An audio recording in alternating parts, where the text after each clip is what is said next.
Hey guys, it is Tristan with Nerdette's NewsStand, and this is my review of Harley Quinn, Villain of the Year. And it was good. I'll say right off the bat, it was good. Have you ever seen Phantom of the Opera under the premise? It's very similar to that, so it wasn't like it was an original idea. But the idea behind looking back at a year in villainry and kind of some of the fun jabs we get and stuff like that, it really actually worked out quite well.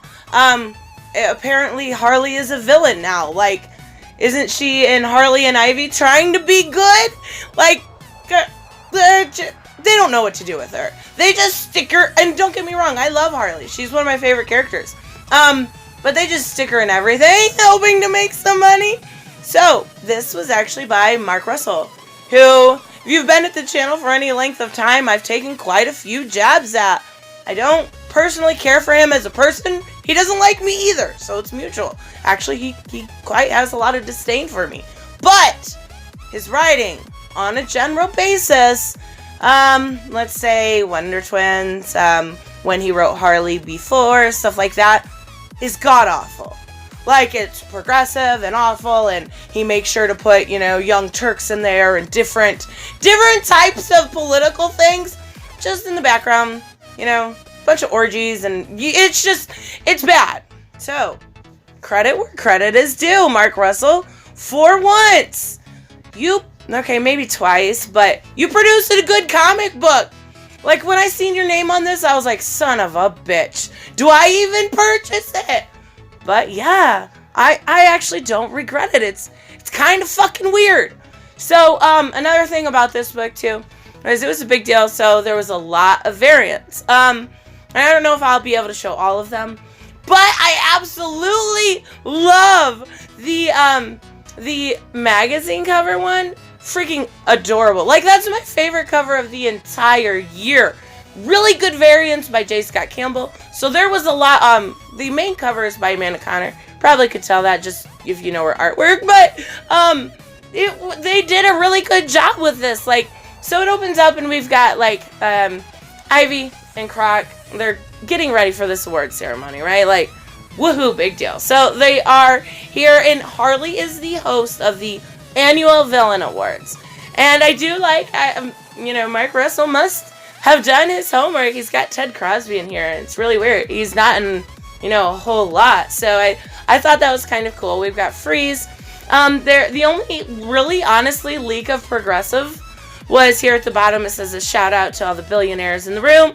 Must be nice to know you could blow up the school bus and remain just as likable. Like, that's as bad as it gets. That's really quite a lot for Mark Russell. I'm not gonna lie, he just go read Wonder Twins and you'll see what I'm talking about. So we get out like any award ceremony, and we get a memorandum of all of the fallen heroes. So we got Crawl, Snakebite, Deathstroke, kind of, right? Like, isn't he back? I haven't even been reading it. So Master Jailer, Lex Luthor, which is totally alive, but okay. And then we're going to get in an introduction to the story I was talking about before, the Phantom of the Opera story. So Flamingo is the Phantom in this sense, but he's being set up, and we'll find that out. So he is, at the top, he's got a big bum, and, he's going to blow up the place because he never got recognized. He never got his awards. And we get the Lifetime Achievement of the Year, or, the Has-Been Award. So it's for Gentleman's Ghost. We get a little thing there. And then we get Lex. So Lex comes to Harley, and he knows that this is going to happen. And what it is they're setting up Flamingo. And they know he's going to blow it up. Lex found out beforehand. And he goes to Harley, who's hosting the thing, to set it all up. So we're going to go through these awards here quickly, because there's a bunch of them. But I do, like I said, I like looking back at these, of what's happened over the year. It's like a wrap-up. So we get the Obsession Award, and we've got Ragul Zar, Black Manta, Mr. Freeze, and Bane. And of course it goes to Bane because Tom King has written the best Bane ever. I almost got that sentence out. It's his obsession with Batman.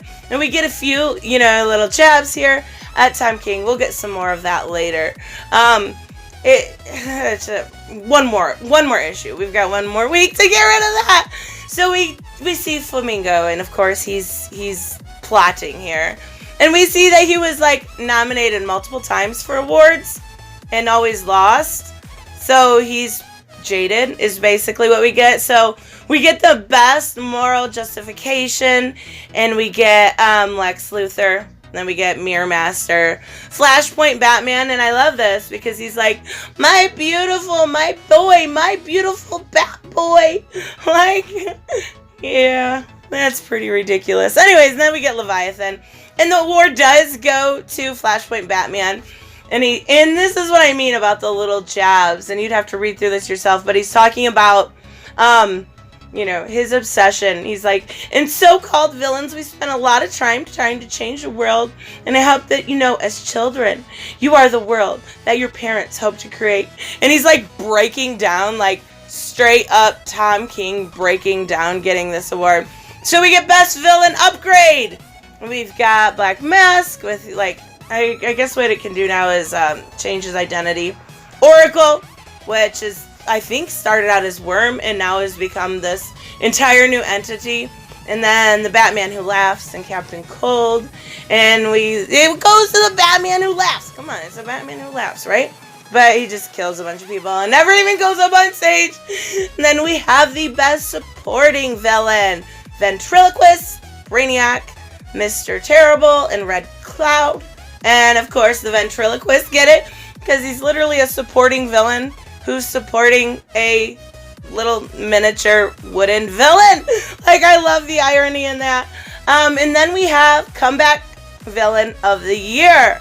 We've got Lobo, Deathstroke, Red Hood, and Catwoman. Now, see, here's where I feel like Mark Russell should have done a little bit more research. Considering Red Hood's not a villain, like literally at all. He's got his own little team.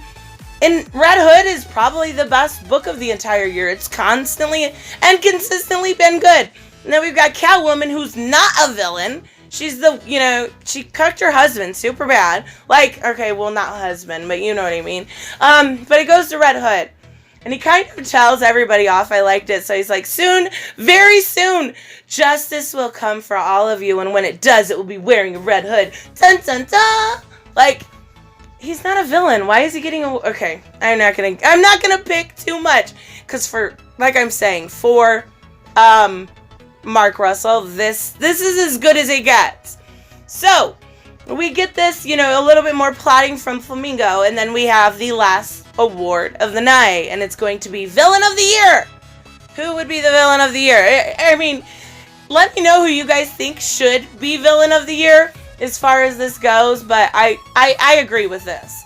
And it goes to Flamingo, and he's shocked, and he's surprised, and he falls down and forgets about, his massive plan, and he's going through his speech. He's so thankful, right?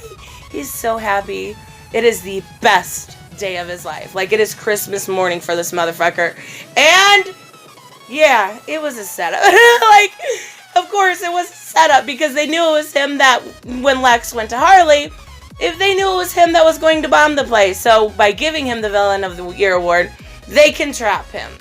Right? Okay, see, just very similar to Phantom of the Opera.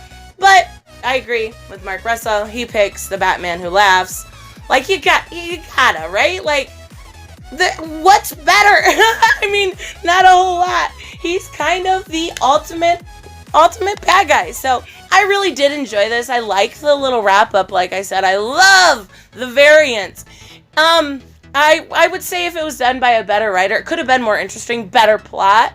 But for what it was worth, it wasn't too bad. I gotta give credit where it's due, Mark Russell. For once in your life, you created something worth reading. Congratulations. Now find a different job, because I don't think you're going to get that lucky again. Let me know what you guys think, or if you agree with the Batman Who Laughs being Villain of the Year, or who you would pick. And I will see you in the next one. Bye-bye. Hey, I want to give a huge shout out to my Subscribe Star and Patreons. You guys literally make this channel possible. Thank you so much. Sanjuro, Way Else One, BG Torrance, Black Knight Fool, Brucey, Grandsmear, Jeffrey Allen Carnes, Jeremy Burtz, Mike Buckner, Robert, and Timothy French. You guys are freaking amazing. Thank you so much, and make sure you like and subscribe, and I will see you guys in the next one. Bye-bye.